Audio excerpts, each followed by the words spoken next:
not diminish and make less the value of people's property, people's labor, etc. That is haram. And so this money, which is losing value, is by the definition of the Quran haram.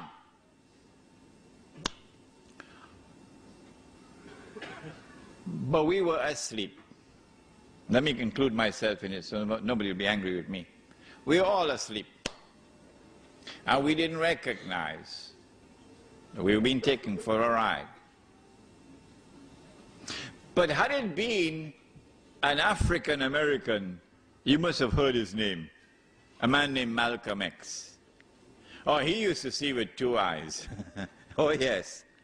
Had it been Malcolm, Malcolm would have asked, who took my money? And how did they take it? And then it would have become clear that my loss was somebody else's gain. Let me repeat that. When my money could no longer buy a camel, it could only buy a donkey. The value of my labor has been diminished by half. My loss was somebody else's gain. 5 years later, when I take it out, can't buy a donkey anymore. Can only buy a goat now. And so my 1 month has now been diminished to 1 week. If this keeps on going on, I'm going to be enslaved.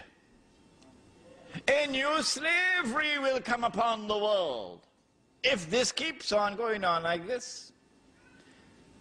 Surely it was time for the Ummah of Muhammad alayhi salatu wasalam to stop fighting amongst themselves over popcorn. Because that's what they're doing. Fighting over popcorn. While this massive betrayal of Islam is taking place, and we are blissfully ignorant of it. That's the price we pay when we only have scholarship, but no nur. 5 years later, when you take out that money, can't buy a goat anymore. You only buy chicken and chips. That's where Indonesia is now. That is where Indonesia is now, chicken and chips. That's where Turkey is now, chicken and chips. Yes. And still we're fighting over popcorn. If you're 17 years of age tonight, son and daughter, this lecture is for you. They've been fighting over popcorn while the slavery has come upon us.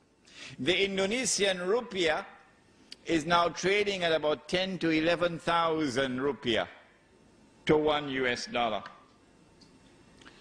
And you'd want to know, well, why is the relationship, the value of the money always linked to the US dollar? We'll explain to you that tonight. When the Indonesian rupiah collapsed 3 years ago, dramatically, there was nothing wrong with the Indonesian economy. The International Monetary Fund or the World Bank just 2 or 3 months earlier had given a clean bill of health to the Indonesian economy. Nothing significant had changed in that economy when George Soros and company attacked. And the banking centers around Indonesia attacked. Singapore, let's put it into the record tonight, is one of them. The Indonesian rupiah collapsed overnight. It was trading, I think, about 8,000 and it fell to 20,000 within a matter of 1 week. And more than a half of the population of Indonesia were instantaneously reduced to poverty. There is such massive poverty in Indonesia today that the country is riddled with violence. And our sisters, oh, let's put it, my sister and my daughter and my mother must now sell her body for $1. It's very cheap now, $1. Yeah, it's happening while those fellows are fighting over popcorn. What about Turkey? It's not by accident that Indonesia was attacked. It's not by accident that Turkey was attacked like this. Because the Indonesian is different. He's a warrior, he's a fighter. He'll give his life for Islam, the Indonesian. And the Turkish Muslim in the villages are like that. They love the deen and they'll fight for it and they'll give their lives for it. But Israel needs Turkey. Israel needs the water of Turkey.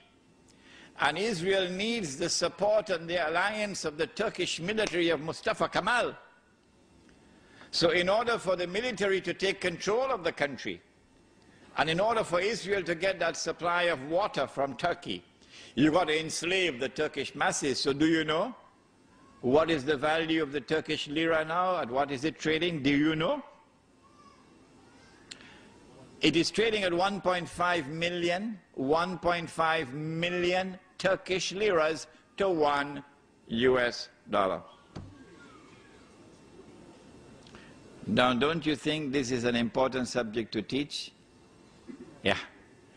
Yes. And there are those who now will have to teach this subject after I leave Australia. Yeah.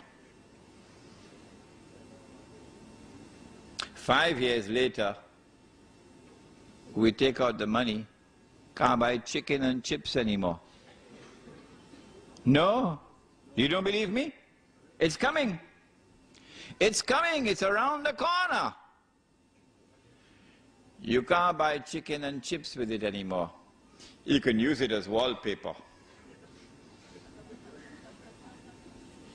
The collapse of the international monetary system based on paper money with no intrinsic value, that collapse is around the corner. How do I know that? Not only because I was blessed with the opportunity to study international monetary economics at the Graduate Institute of International Studies in Geneva, Switzerland. I know that because of something else. I know it because of the Quran and the Hadith, that the collapse of the international monetary system is around the corner. When it all collapses, and we'll come back to this, what will be money? What are you going to have as money? When the Australian dollar collapses, and of course if you had any Australian dollars underneath your pillow, hidden away, you can use it as wallpaper. Yeah.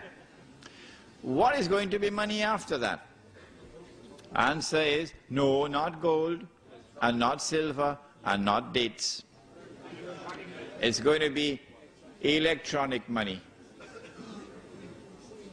Electronic impulses in machines in banks, machines without minds, artificial intelligence. Huh? The plastic you'll use to access the money, but the plastic itself would not be the money. The money is going to be electronic money. So listen to this. I don't know whether you'll be able to digest your dinner now after this. Money is going to disappear. You won't be able to see money anymore. You won't be able to see money anymore. You won't be able to touch money anymore. It's gone. Electronic impulses in mindless machines in banks. We're not concerned with who owns the banks. We're concerned with who controls the banking system around the world.